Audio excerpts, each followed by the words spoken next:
नमस्कार दोस्तों। आज की कहानी है इज्जत का मुखौटा। शाम के 6 बज रहे थे, लेकिन दीनानाथ जी अपने छोटे से सीलन भरे कमरे में फटी हुई रजाई ओढ़कर सो रहे थे। बुढ़ापे और कमजोरी के कारण उनकी आंख लग गई थी। वे सपने में अपनी पत्नी को देख रहे थे, जहां उन्हें थोड़ा सुकून मिल रहा था। तभी कमरे का दरवाज़ा धड़ाम से खुला। तनु हाथ में बर्फ जैसे ठंडे पानी से भरा जग लेकर अंदर आई। उसके चेहरे पर नफरत थी। उसने एक पल भी नहीं सोचा और वह पूरा ठंडा पानी सोए हुए दीनानाथ जी के चेहरे और छाती पर उड़ेल दिया। दीनानाथ जी हड़बड़ाते हुए, सांस के लिए तड़पते हुए, आह हे भगवान, क्या हुआ? वे बुरी तरह कांप उठे। पानी उनकी रजाई, गद्दे और कपड़ों को भिगो चुका था। ठंड के मारे उनके दांत किटकिटाने लगे। उन्होंने डरी हुई आंखों से सामने खड़ी तनु को देखा। तनु नाक सिकुड़ते हुए चीख कर उठ गया। कुंभकर्ण, या और पानी डालूं? तुझे सुबह ही बोला था ना कि आज शाम को घर में बड़ी पार्टी है। मेरे वीआईपी दोस्त आने वाले हैं और तू यहाँ घोड़े बेचकर सो रहा है। दीनानाथ जी कांपती आवाज में, बहू, वो तबीयत ठीक नहीं थी, इसीलिए आंख लग गई। तनु गुस्से से पैर पटकते हुए, तबीयत? अरे मरता क्यों नहीं तू? धरती पर बोझ बनकर बैठा है। मेरी पार्टी का टाइम हो रहा है और तूने अभी तक वो मनहूस शकल भी नहीं धोई। अगर मेरे मेहमानों ने तुझे इस हालत में देख लिया तो मेरी नाक कट जाएगी। तनु गुस्से से लाई हुई वह कपड़े उसने उसे दीनानाथ जी के हाथ में देने के बजाय पूरी ताकत से उनके मुंह पर दे मारा, जैसे कि वो कोई भिखारी हो। कपड़े उनके चेहरे से टकराकर गीले बिस्तर पर गिर गए। तनु घृणा से देखते हुए, ये ले, पहन ले इसे, और खबरदार जो वो फटे हुए चीथड़े पहनकर बाहर आया। मेरे दोस्त बहुत हाई क्लास हैं, उनके सामने सड़क छाप भिखारी मत लगना। वैसे तो तू भिखारी ही है जो मेरे टुकड़ों पर पल रहा है। यह कुर्ता भी मैंने नौकर के लिए मंगाया था। देख, तेरी औकात उनके कपड़े पहनने के लिए भी नहीं है। सुन, पकड़ इसे, तुझे दे रही हूँ, समझ ले भीख मिल रही है। दीनानाथ जी की आंखों में आंसू आ गए। उन्होंने अपमान का घूंट पीकर कांपते हाथों से वह कुर्ता उठाया। तनु जाते जाते चेतावनी देते हुए, 5 मिनट, सिर्फ 5 मिनट है तेरे पास। तैयार होकर कोने में चुपचाप बैठ जाना। अगर एक शब्द भी बोला या खांसा तो कल का खाना भी नसीब नहीं होगा। तनु दरवाजा पटक कर चली गई। दीनानाथ जी उस गीले बिस्तर पर हाथ में वह भीख वाला कुर्ता पकड़े अपनी किस्मत पर रोते रह गए। जब से उनकी पत्नी उन्हें छोड़कर गई थी, तब से उनके बेटे बहू ने उन्हें बोझ समझ लिया था, साथ ही उन्हें मरते हुए छोड़ दिया था। कोई उन्हें ना खाने के लिए पूछने आता, ना ही पीने के लिए, लेकिन दिखावे के लिए उन्हें जरूर बुला लिया जाता। उनकी आंखों से आंसू निकल रहे थे। ठंड से उनका शरीर कांप रहा था। रात के 9 बज रहे थे। पार्टी शुरू हो चुकी थी। घर का हॉल रोशनी से जगमगा रहा था। हल्की मैजिक चल रही थी और तन्नू के अमीर दोस्त हाथों में ड्रिंक्स लिए हंस रहे थे। दीनानाथ जी को तन्नू ने हॉल के एक कोने में सोफे पर बिठा रखा था। उन्होंने वही नौकर वाला कुर्ता पहन रखा था जो तनु ने फेंका था। वे भूख और प्यास से बेहाल थे, लेकिन डर के मारे मूर्ति बने बैठे थे। तनु एक ट्रे में जूस का गिलास लेकर बहुत ही शालीनता के साथ उनकी तरफ बढ़ी। उसके चेहरे पर एक आदर्श बहू वाली मुस्कान चिपकी हुई थी। तनु ऊंची आवाज में, ताकि सब सुन सके, पापा जी, आप भी ना, कब से कह रही हूँ कुछ ले लीजिए। आपकी सेहत का ख्याल मुझे नहीं रहेगा तो किसे रहेगा? लीजिए, यह फ्रेश जूस पीजिए। विटामिन्स मिलेंगे। तनु की सहेली रिया ने यह देखा और बोली, oh my God Tanu, you are so sweet. आज के ज़माने में ससुर की इतनी सेवा कौन करता है यार। सच में तुमसे बहुत कुछ सीखना चाहिए। तनु ने शर्माते हुए कहा, अरे नहीं यार, ये तो मेरा फ़र्ज है, ये मेरे पिता समान हैं। तनु ने जूस का ग्लास दीनानाथ जी के कांपते हाथों में थमाया। दीनानाथ जी के हाथ सुबह के ठंडे पानी और कमजोरी की वजह से बुरी तरह कांप रहे थे। वे ग्लास को ठीक से पकड़ नहीं पा रहे थे। उनकी नज़रें तनु की आंखों में छिपी धमकी को पढ़ रही थी, गिराना मत बूढ़े। दीनानाथ जी ने डरते डरते ग्लास होठों से लगाने की कोशिश की। तभी अचानक हाथ का एक तेज झटका लगा। छपाक, छन छन, ग्लास उनके हाथ से छूट गया। सारा जूस तनु की महंगी ईरानी कालीन और दीनानाथ जी के कपड़ों पर गिर गया। कांच के टुकड़े बिखर गए। पार्टी में एकदम सन्नाटा छा गया। म्यूजिक भी रुक गया। सबकी नज़रें उस कोने पर थी। तनु की मुस्कान एक पल के लिए गायब हो गई। उसकी आंखों में इतना गुस्सा आया जैसे वह अभी दीनानाथ जी का गला घोंट देगी। उसकी मुट्ठी कस गई। दीनानाथ जी घबराते हुए हाथ जोड़कर, बहू गलती हो गई। हाथ कांप गया था। तनु ने देखा कि सब उसे देख रहे हैं। उसने पलक झपकते ही अपना मुखौटा वापस पहन लिया। चेहरे पर गुस्से की जगह बनावटी चिंता आ गई। तनु दौड़कर पास आते हुए बहुत मीठी आवाज़ में, ओह नो पापा जी, आप ठीक तो है ना? कहीं कांच तो नहीं लगा? उसने अपनी जेब से रुमाल निकाला और दीनानाथ जी के कुर्ते को साफ करने का नाटक करने लगी। लेकिन जब वह झुकी और उसका चेहरा मेहमानों से छिप गया तो उसने दीनानाथ जी की बाँह को अपनी उंगलियों से इतनी जोर से नोचा कि उनकी रूह कांप गई। तनु दांत पीसते हुए सिर्फ दीनानाथ जी के कान में, तेरी मौत आई है आज बूढ़े। मेरी 50,000 की कालीन खराब कर दी। इन लोगों को जाने दे। आज मैं तुझे ऐसा जूस पिलाऊंगी कि तू पानी मांगना भूल जाएगा। चुपचाप बैठा रह, आवाज़ भी मत निकालना। फिर वह खड़ी हुई और मेहमानों की तरफ देखकर मुस्कुराई। Guys, it's okay. पापा जी थोड़े कमज़ोर हैं, हाथ से छूट गया। मैं नौकर को बुलाकर साफ करवाती हूँ। प्लीज़ आप लोग पार्टी एंजॉय करो। मेहमान फिर से बातों में लग गए। कितना बड़ा दिल है तनु का। उधर दीनानाथ जी उस नोची हुई बाँह के दर्द और आने वाले खौफ के साए में सिकुड़ कर बैठ गए। उन्हें पता था कि मेहमानों के जाते ही कयामत आने वाली है। रात के 11:30 बज रहे थे। घर से आखिरी मेहमान के जाने की आवाज़ आई। तनु ने मुख्य दरवाज़ा बंद किया और कुंडी लगाने की खट आवाज़ पूरे हॉल में गूंजी। वह आवाज़ दीनानाथ जी के लिए किसी मौत की घंटी से कम नहीं थी। तनु के चेहरे से वह मीठी संस्कारी बहू की मुस्कान पल भर में गायब हो गई। उसकी जगह एक क्रूर भूखी शेरनी ने ले ली। वह पलटी। उसकी आंखों में खून उतर आया था।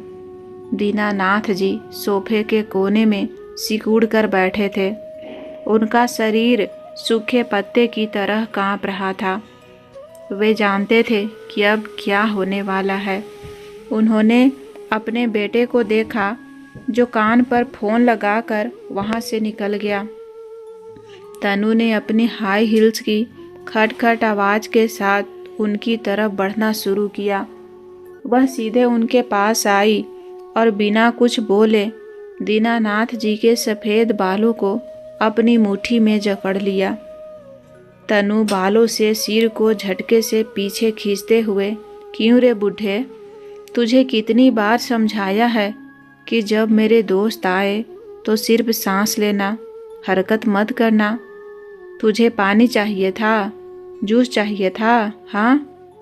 दीनानाथ जी दर्द से कराह उठे। उनकी गर्दन की नसें तन गई।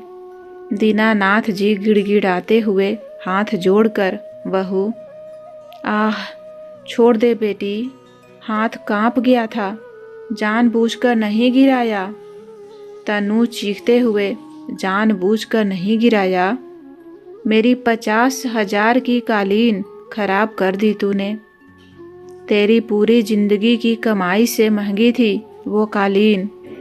अब उसे क्या तेरा बाप साफ करेगा? तनु ने उन्हें बालों से घसीटते हुए सोफे से नीचे जमीन पर पटक दिया। दीनानाथ जी की कोहनी जमीन पर जोर से लगी। तनु रसोई की तरह भागी। दीनानाथ जी फर्श पर रेंगते हुए पीछे हट रहे थे, जैसे कोई जानवर कसाई से बचने की कोशिश करता है। तनु वापस आई। उसके हाथ में एक स्टील का कटोरा था। उसमें उबलता हुआ टमाटर का सूप था जो पार्टी में बच गया था। सूप से धुआं निकल रहा था। तनु उनके सिर पर खड़ी हो गई। तनु शैतानी हंसी के साथ, तुझे प्यास लगी थी ना? गला सूख रहा था ना? और तुझे जूस ठंडा लगा था शायद, इसीलिए गिरा दिया। रुक, अभी तेरी प्यास बुझाती हूँ। यह सूप पी, इससे ठंड भी जाएगी और अकल भी आएगी।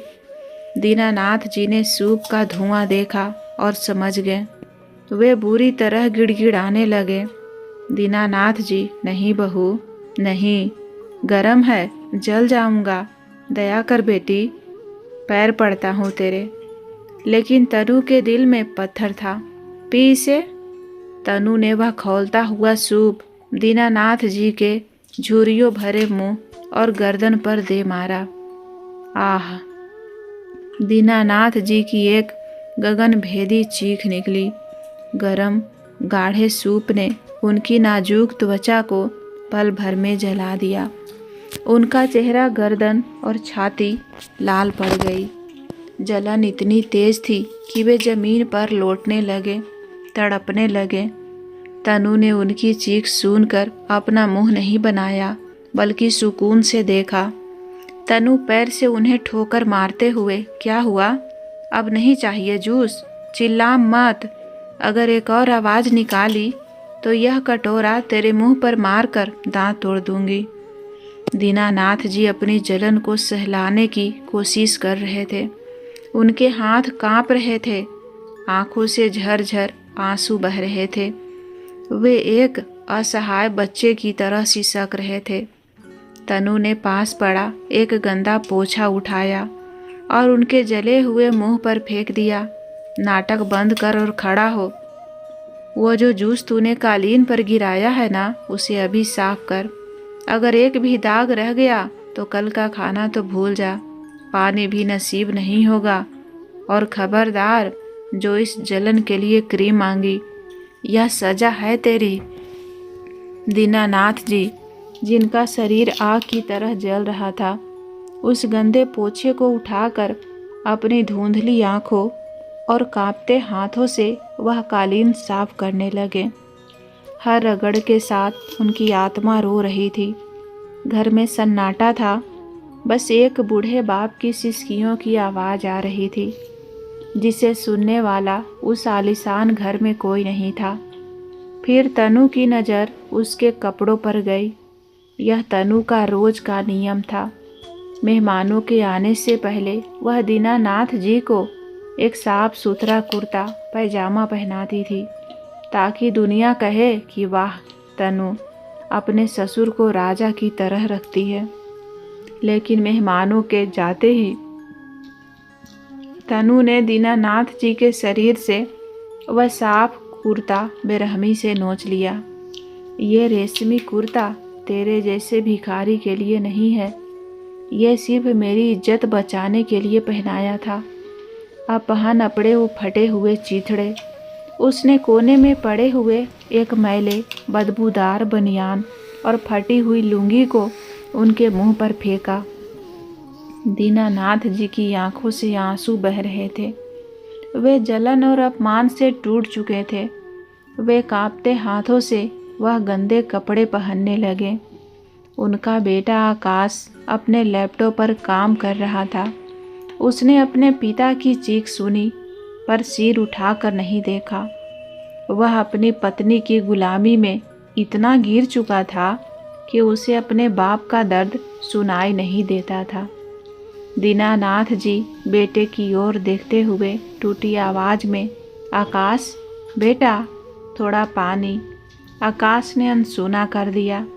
तनु ने हंसते हुए कहा, तेरा बेटा भी जानता है कि तू इस घर का कूड़ा है और कुछ भी नहीं, इसीलिए वो तुझे देखता भी नहीं है। दीनानाथ जी अभी भी जमीन पर पड़े अपनी जली हुई छाती और गर्दन को सहला रहे थे। सूप की जलन ने उनकी चमड़ी को लाल कर दिया था। वे उठने की कोशिश कर रहे थे लेकिन कमजोरी के कारण बार बार गिर रहे थे। तनु को उनके धीरे उठने पर और गुस्सा आया। उठने में भी नखरे। लगता है लात खाए बिना तुझे अकल नहीं आएगी।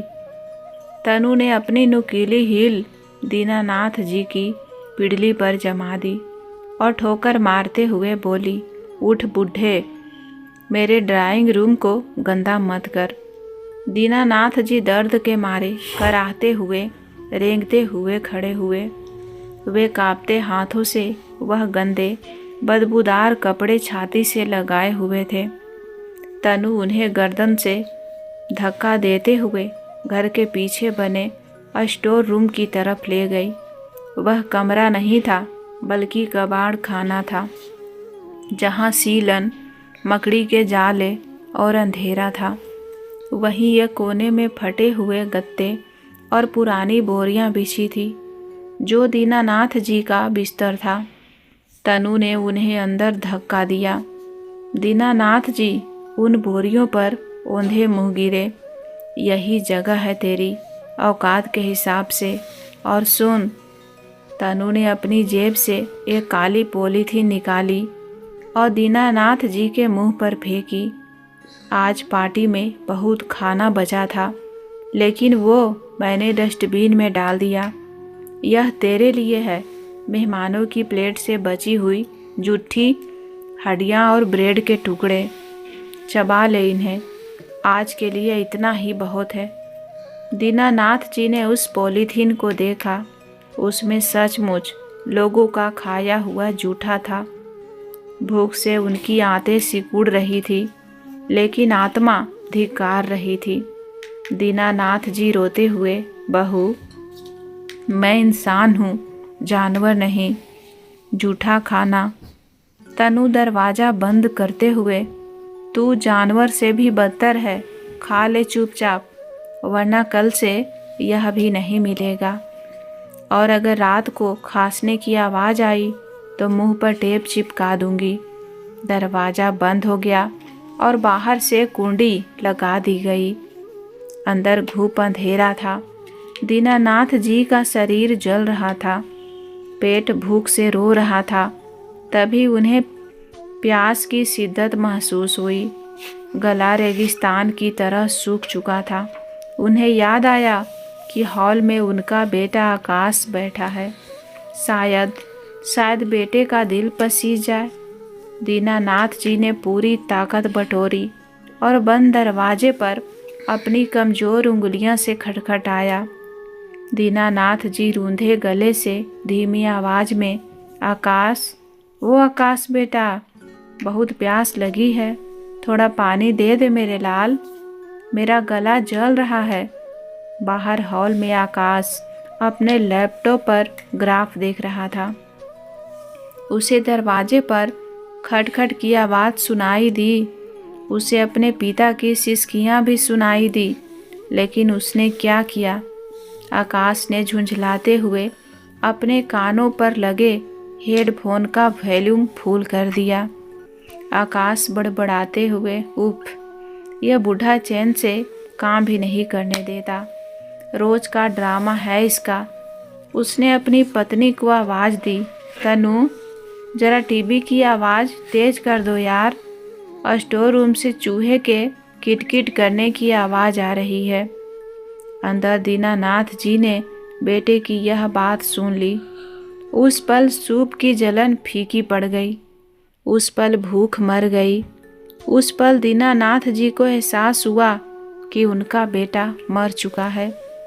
वो बाहर बैठा है, वह सिर्फ एक पत्थर है।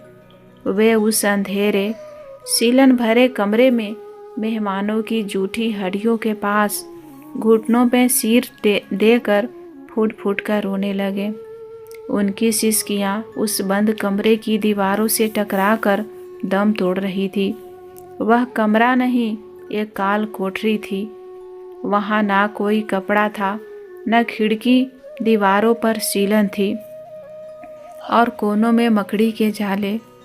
सोने के लिए बिस्तर नहीं, बल्कि जमीन पर एक पुरानी टूटी हुई खाट थी, जिस पर खटमल रेंगते थे।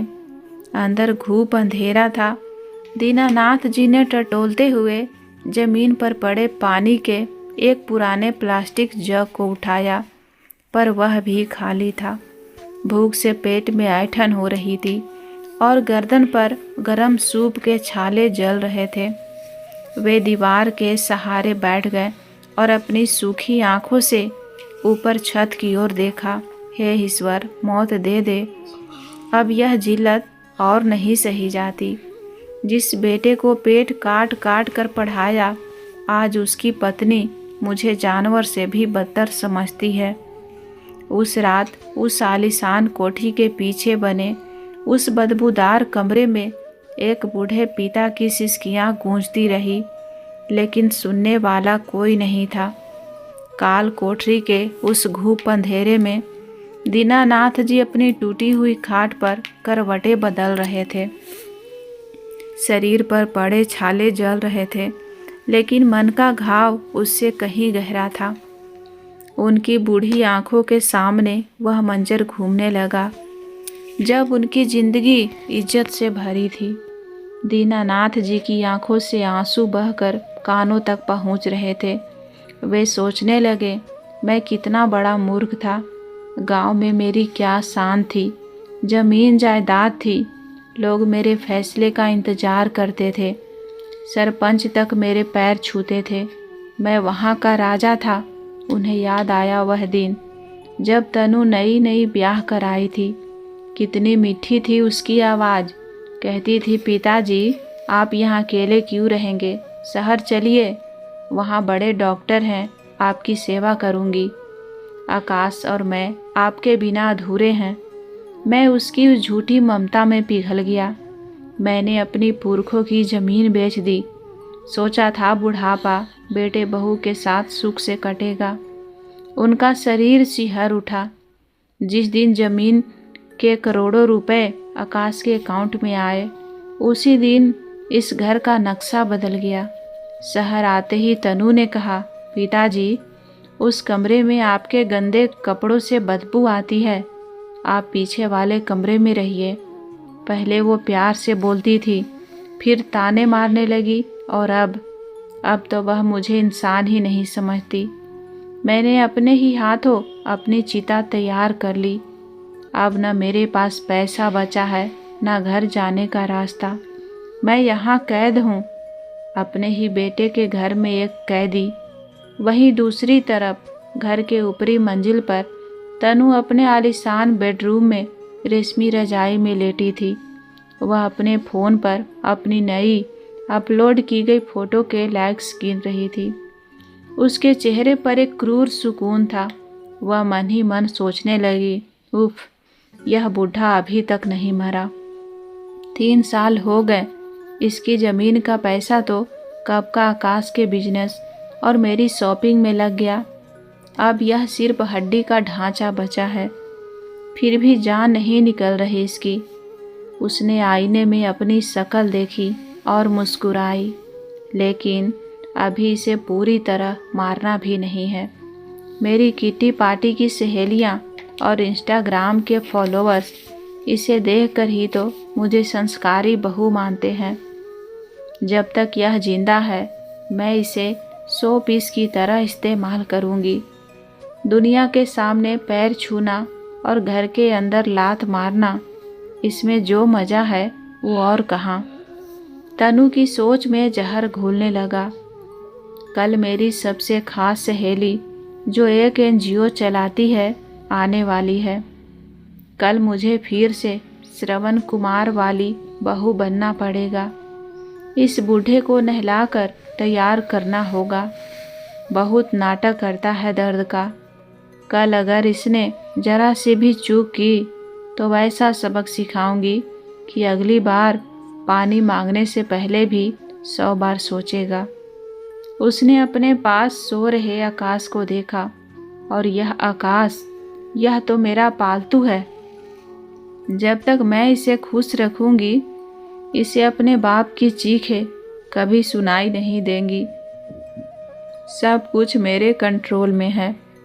तनु ने लाइट बंद की और सुकून से सो गई, जबकि नीचे अंधेरे में दीनानाथ जी अपनी मौत की दुआ मांग रहे थे।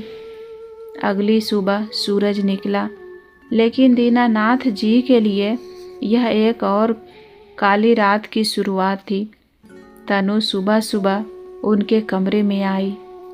आज उसके हाथ में बासी रोटी नहीं, बल्कि एक बाल्टी और ब्रश था। तनु दरवाज़ा खोलते हुए, उठ जा, आज शाम को खास मेहमान आ रहे हैं, तुझे नहलाना पड़ेगा, बदबू मार रहा है तू, जल्दी खड़ा हो। उसने दीनानाथ जी को वैसे नहलाया जैसे किसी गाड़ी को धोया जाता है। ठंडे पानी की बौछार और कपड़े धोने वाला सख्त ब्रश। दीनानाथ जी की नाजुक चमड़ी छिल गई। वे कांपते रहे, लेकिन तनु गुनगुनाते हुए उन्हें रगड़ते रही। हिल मत, चमकना चाहिए तू आज शाम को, मेरी इज्जत का सवाल है। यह सब बस उस लाइव वीडियो वाले कांड की तैयारी थी जो उस शाम होने वाला था। शाम हुई और घर रोशनी से जगमगा उठा। तनु ने एक महंगी साड़ी पहनी थी और दीनानाथ जी को एक नया कुर्ता पहनाकर सोफे के बीचों बीच बैठाया था। उसने अपना महंगा फ़ोन ट्राइपॉड पर लगाया और इंस्टाग्राम लाइव शुरू कर दिया। तनु कैमरे की ओर हाथ हिलाते हुए बहुत प्यार से, हेलो इंस्टा फैमिली, देखिए आज की पार्टी की रौनक कौन है, मेरे प्यारे ससुर जी। इनकी सेवा करके मुझे जो सुकून मिलता है ना, वो मैं बता नहीं सकती। पिताजी, सबको हाय बोलिए। दीनानाथ जी, जिनके शरीर पर सुबह से रगड़े जाने के निशान कपड़ों के नीचे छिपे थे, डर के मारे कांप रहे थे। उन्होंने कैमरे की ओर हाथ जोड़ा। तनु ने झुककर उनके पैर छुए। हजारों कमेंट्स आने लगे। You are an angel Tanu, best बहू इवेर, सो इंस्पायरिंग। पार्टी चलती रही। दीनानाथ जी को सख्त हिदायत थी कि वे सिर्फ मुस्कुराएंगे, कुछ बोलेंगे नहीं। भूख और कमजोरी से उनका सिर चकरा रहा था। पार्टी अपने शबाब पर थी। एक वेटर ट्रे लेकर दीनानाथ जी के पास से गुजरा। कमजोरी की वजह से दीनानाथ जी का हाथ हिल गया और वेटर की ट्रे से टकरा गया। लाल रूह अफ़ज़ा शरबत का भरा हुआ गिलास तनु की सफ़ेद महंगी कारपेट पर फिर से एक बार गिर गया। पार्टी में सन्नाटा छा गया। तनु की आंखों में खून उतर आया, लेकिन कैमरा अभी भी चालू था। उसने ज़बरदस्ती मुस्कान चिपकाई। तनु मीठी आवाज़ में, ओह कोई बात नहीं पिताजी, हाथ कांप गया होगा बुढ़ापे में, आप चिंता मत कीजिए, मैं साफ करवा दूंगी, आप बस बैठिए। उसने मुस्कुराते हुए अपने फॉलोवर्स से कहा, गाइज थोड़ा नेटवर्क इशू है, मैं अभी आती हूँ। यही तनु से उसकी ज़िंदगी की सबसे बड़ी गलती हुई।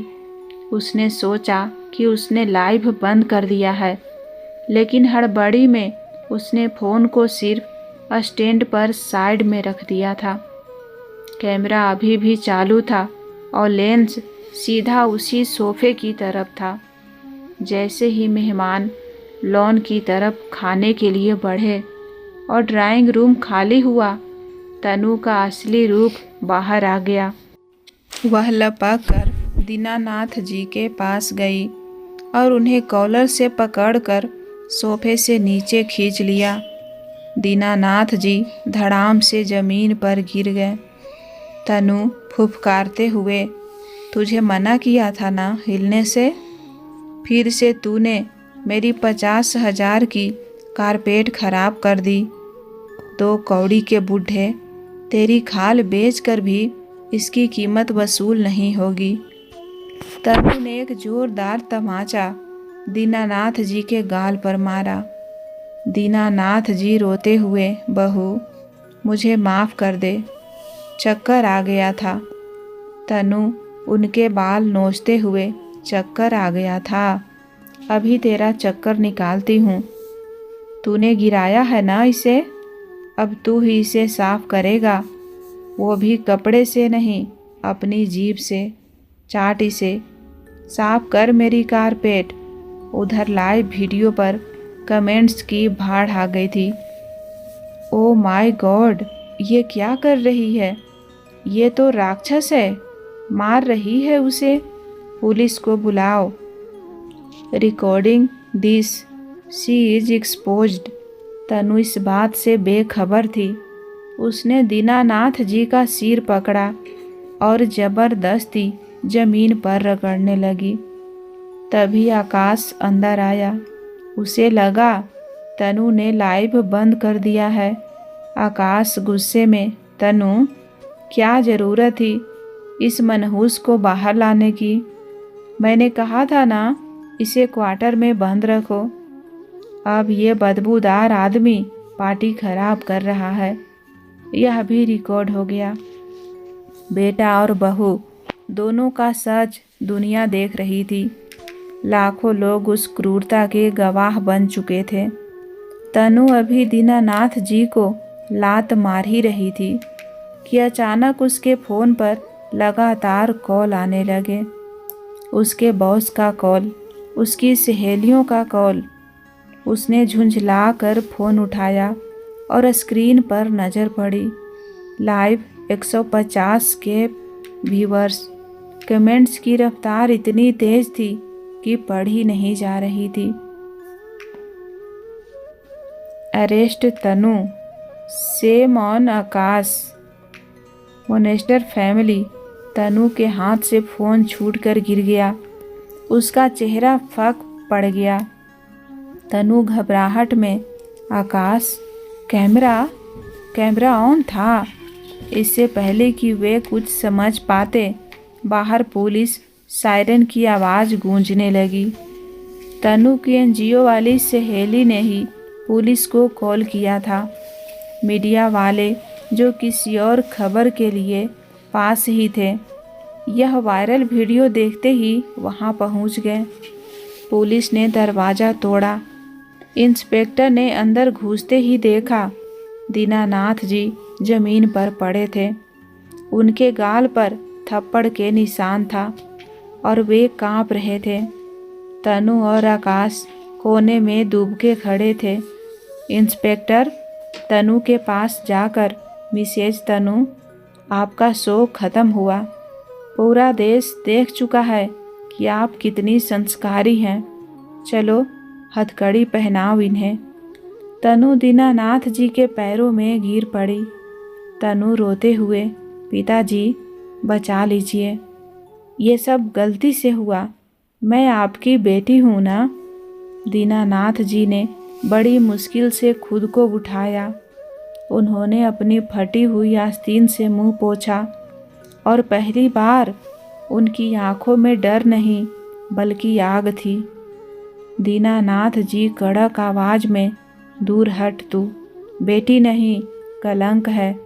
और मैं अब तेरा ससुर नहीं, इस केस का गवाह हूँ। दीनानाथ जी की हालत, जला हुआ शरीर, फटे कपड़े और पास पड़ी जूठी हड्डियाँ देखकर पुलिस वालों की भी रूह कांप गई, बल्कि सभी लोग हैरान थे। इंस्पेक्टर ने आकाश और तनु को घसीटते हुए बाहर निकाला। तनु, जो अपनी क्लास और इज्जत पर इतना घमंड करती थी, आज मोहल्ले वालों के सामने हथकड़ी पहने खड़ी थी। उसके बाल बिखरे थे और मेकअप आंसुओं से धुल चुका था। दीनानाथ जी को एम्बुलेंस में बैठाया जा रहा था। उन्होंने एक बार मुड़कर अपने बेटे और बहू को देखा। उनकी आंखों में अब डर नहीं, बल्कि शून्य था। दीनानाथ जी धीमी आवाज में बोले, मैंने तुम्हें महल दिया था रहने को, तुमने मुझे कबाड़ खाना दिया। जाओ, आज मैं तुम्हें तुम्हारी असली जगह जेल की काल कोठरी देता हूँ। पुलिस की जीप उन्हें ले गई। पीछे छूट गई उनकी झूठी शान और घमंड। दीनानाथ जी ने अस्पताल से ठीक होते ही सबसे पहला काम किया उस मनहूस आलीशान बंगले को बेचने का। वह घर अब उनके लिए घर नहीं, यातना शिविर था। घर को बेचने से जो करोड़ों रुपए मिले, दीनानाथ जी ने उसका एक पैसा भी अपने ऊपर खर्चा नहीं किया। उन्होंने अपने गांव जाकर अपनी स्वर्गीय पत्नी की याद में एक विशाल मुफ्त धर्मार्थ अस्पताल बनवाया, जहां कभी उन्हें एक घूंट पानी के लिए तरसाया गया था। आज उनके हाथों से हजारों गरीबों को जीवन और भोजन मिल रहा था। दीनानाथ जी अब बेचारे बूढ़े नहीं, बल्कि हजारों लोगों के लिए मसीहा बन चुके थे। उनके चेहरे पर अब सुकून था और शरीर पर साफ सुथरे सफ़ेद कपड़े। 7 साल बाद जेल का बड़ा लोहे का दरवाज़ा खुला। आकाश और तनु बाहर निकले, लेकिन ये वो आकाश और तनु नहीं थे। जेल की चक्की पीसते पीसते तनु का शरीर हड्डियों का ढांचा बन चुका था। उसके बाल सफ़ेद और रूखे हो गए थे। चेहरे पर झुर्रियाँ पड़ गई थी। आकाश की कमर झुक गई थी और एक आँख में मोतियाबिंद हो गया था। उनके पास न घर था, न पैसा, न डिग्री। आपराधिक रिकॉर्ड के कारण रद्द हो गई थी और ना ही कोई रिश्तेदार जो उन्हें पानी भी पिलाए। समाज ने उन पर थूक दिया था भूख, वह जानलेवा भूख जो कभी उन्होंने दीनानाथ जी को दी थी, आज उनकी आंतें नोच रही थी। वे भटकते भटकते उसी शहर, उसी मोहल्ले में पहुंच गए जहां कभी उनका आलीशान बंगला हुआ करता था। वे देखना चाहते थे कि उनका महल कैसा है। वे बंगले के पास पहुँचे। नए मालिकों ने घर को और सुंदर बना दिया था, लेकिन आकाश और तनु की नज़रें उस आलीशान गेट पर नहीं, बल्कि घर के पीछे बने उस छोटे से सर्वेंट क्वार्टर स्टोर रूम पर टिकी, जहां उन्होंने अपने पिता को कैद किया था। किस्मत का खेल देखिए, आज उसी स्टोर रूम के बाहर सड़क के किनारे कुछ भिखारी बैठे थे। ठंड कड़ाके की थी। तनु और आकाश के बदन पर फटे पुराने कपड़े थे। भूख से बेहाल होकर, ना चाहते हुए भी, वे दोनों उसी स्टोर रूम की बाहरी दीवार से सट कर बैठ गए, जहां कभी उनके पिता रोया करते थे। तभी बंगले का पिछला दरवाज़ा खुला। नए मालिक की नौकरानी बाहर आई। उसके हाथ में रात का बचा हुआ बासी खाना और कुछ सूखी रोटियां थी। उसने वह खाना सड़क पर पड़े भिखारियों की तरफ फेंका। नौकरानी, यह भिखारियों, ले खा लो और यहाँ से भागो, मालकिन का शोर पसंद नहीं है। वह खाना जमीन पर धूल और मिट्टी में गिरा। तनु, जो कभी 50,000 की कालीन पर जूस गिरने पर हंगामा करती थी, आज उसी तनु ने झपट कर धूल में सनी हुई वह सूखी रोटी उठा ली। आकाश भी जानवरों की तरह उस खाने पर टूट पड़ा। जब वो धूल भरी रूखी रोटी चबा रहे थे तब उनकी नज़र सामने दीवार पर लगी एक पुरानी जंग खाई कील पर पड़ी। उन्हें याद आया ठीक इसी जगह बैठकर उनके पिता ने पानी मांगा था और आकाश ने हेडफोन लगा लिया था। आज आकाश का गला सूख रहा था पर पानी देने वाला कोई नहीं था। आज तनु के बदन पर वही चिथड़े थे जो उसने ससुर के मुंह पर फेंके थे। ठंडी हवा चल रही थी। तनु और आकाश एक दूसरे से लिपटकर उसी सर्वेंट क्वार्टर की दीवार के नीचे ठिठुर रहे थे। उनकी आंखों से आंसू बह रहे थे जो उस सूखी रोटी को गीला कर रहे थे। तभी पास के मंदिर से भजन की आवाज़ आई, जैसी करनी वैसी भरनी, न माने तो करके देख, जन्नत भी है, न माने तो मर के देख। वे दोनों जिंदा थे लेकिन हर पल मर रहे थे। उन्होंने अपने पिता को कचरा समझा था और आज वक्त ने उन्हें कचरे के ढेर पर लाकर पटक दिया था। दोस्तों, आपको ये कहानी कैसी लगी कमेंट में ज़रूर बताएं और अच्छी लगी हो तो वीडियो को लाइक करें, चैनल को सब्सक्राइब करके बेल आइकन घंटी ज़रूर दबा लें। धन्यवाद।